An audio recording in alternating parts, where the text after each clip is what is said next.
আলহামদুলিল্লাহ। সালাম জনাবে মুহাম্মদ রাসূলুল্লাহ সাল্লাল্লাহু আলাইহি ওয়াসাল্লাম। সম্মানিত উপস্থিতি, আমাকে এখানে সম্বোধন করা হয়েছে মেহমান হিসেবে। আসলে মূলত আমি একজন ইসলামী সংগঠনের কর্মী, কোরআন প্রশিক্ষণের কর্মী। মসজিদ মোবারক শাখাটি হলো আমার প্রাণের শাখা, আমার জীবনের প্রথম শাখা। আমি মসজিদ মোবারক শাখারই একজন জনশক্তি।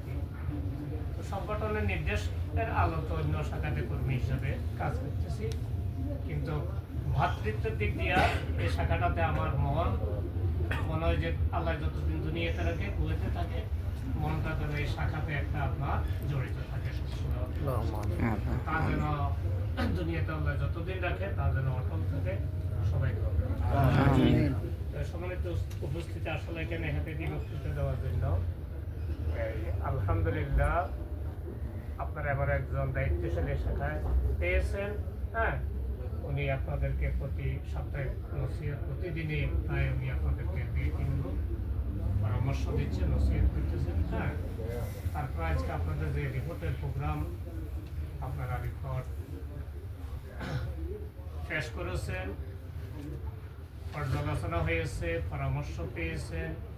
আলহামদুলিল্লাহ মসজিদ মোবারক শাখার যেই কর্মী ভাইয়েরা যে রিপোর্ট পেশ করলেন, আমি অত্যন্ত আপনার খুশি হলাম।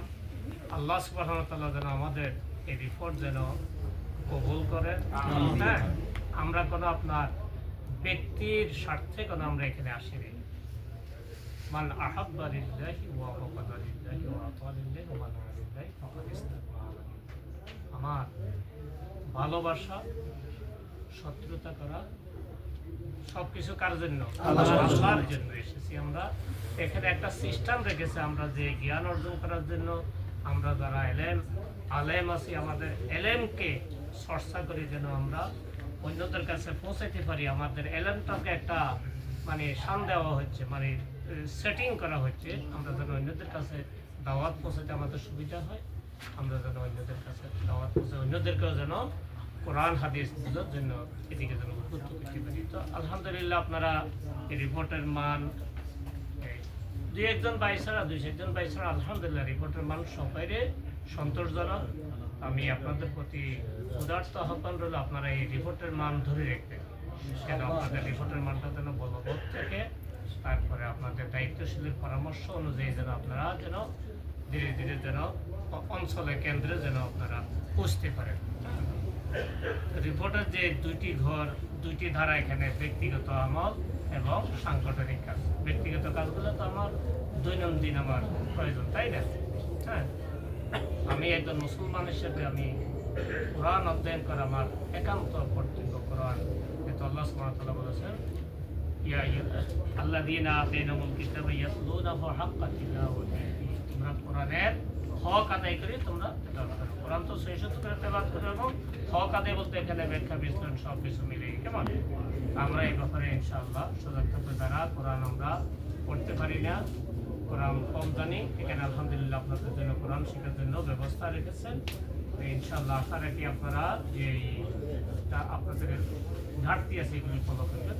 আমি ইনশাআল্লাহ পরিচালকের দিকে আরেকটু দৃষ্টি আকর্ষণ করার জন্য, যিনি পরিচালনা করবেন এই রিপোর্ট এক ভাই পেশ করার জন্য, আমরা যারা রিপোর্ট পেশ করবো প্রথমে আমি বলবো আমি হাফেজ আব্দুল মুমিন অথবা আমি আব্দুর রহিম, আমার গত মাসে রিপোর্ট পেশ করতেছি।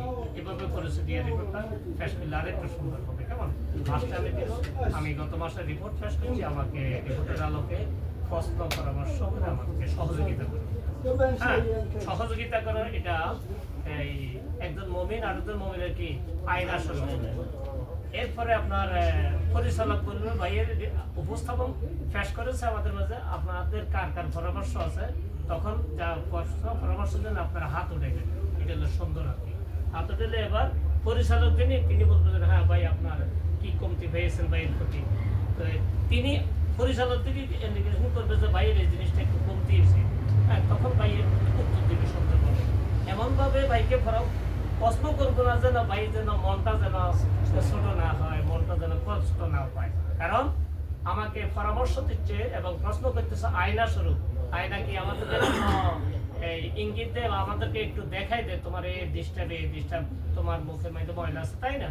তো আমরা সেই হিসাবে ওই ভূমিকা পালন করবো, আমরা প্রশ্ন করি। হ্যাঁ, তো যিনি প্রশ্ন করবেন তিনি পরিচালক দিকে নিকট বাইরে এই জিনিসটা একটু কমতি হয়েছে, দাওয়াতি কাজ কমতি হয়েছে, আর আপনার বই ইসলামী বই পড়া কম হয়েছে, এইভাবে দিয়ে আরো সুন্দরভাবে আমরা বাইকে পরামর্শ দিব যেন উনি উদ্দীত হয়ে যেন আগামী মাসে যেন আপনার রিপোর্টটা আরো ভালো করতে পারে। যেমন সর্বশেষ আপনার যে আত্মসমালোচনাটা তো আপনারা সবাই জানেন, অবশ্য আপনাদেরকে বলা হয়েছে থেকে আমরা গভীরভাবে আত্মসমালোচনা করব যে আল্লাহ সুবহানাহু ওয়া তাআলা আমাকে 24 ঘন্টা সময় দিয়েছে, এর ভিতরে আমি কতটুকু কাজ আল্লাহর জন্য করতে পারলাম, ব্যক্তিগত নিজের জন্য কত ঘন্টা করলাম, আল্লাহর জন্য কতটুকু করলাম, এই বিষয়টাকে চিন্তা করি। আমার দুর্বলতার জন্য কি করব, আল্লাহর কাছে ক্ষমা প্রার্থনা করব এবং দুর্বলতাকে কাটিয়ে ওঠার জন্য আল্লাহর কাছে সাহায্য চাবো। আর কি করবো, ভালো কাজগুলো যা করেছি এগুলো যেন আল্লাহর শুকর আদায় করি, যা আগামী দিনের জন্য আমি ভূমিকা পালন করবো। সম্মানিত উপস্থিতি, তো ইনশাআল্লাহ আপনারা নিয়মিতভাবে শাখাতে বসবেন, শাখাতে বসে ইনশাআল্লাহ ধারাবাহিকভাবে আপনারা রিপোর্টের মান বজায় রাখবেন। স্তরে স্তরে আপনারাও এখান দিয়ে আসে আপনারা ওয়াজ নসিহত করতে পারবেন, আপনারা অন্য শাখায় যাইয়া আপনাদের এলেমকে আপনারা বিস্তার করতে পারবেন। আমি জানি এখানে কয়েকজন আলেম আছেন, সবাই আলেম, আমরা যারা কোরআন শিখতেছি, যারা কোরআন শিখে তারাই হলো কি জ্ঞানী লোক, তাই না? তো আমরা যেন পরিপূর্ণভাবে যেন জ্ঞান অর্জন করি, যেন আমরা অন্যের কাছে যেন পৌঁছাতে পারি। আল্লাহ সুবহানাহু ওয়া তাআলা আমাদেরকে সেই তৌফিক দান করুন। আর বিশেষ করে বাংলাদেশে এই হাসাবিয়া পূর্ব অঞ্চলে মসজিদ মোবারক শাখাটি যেন বিশেষ করে হাসাবিয়া নয়, পুরা কুয়েতের মধ্যে যেন একটু ঐতিহ্যবাহী শাখা হিসেবে যেন পরিচিতি লাভ করে, আমি আশা ব্যক্ত করি। সংক্ষিপ্ত আলোচনা করে শেষ করছি। আসসালামু আলাইকুম ওয়া রাহমাতুল্লাহি ওয়া বারাকাতুহু।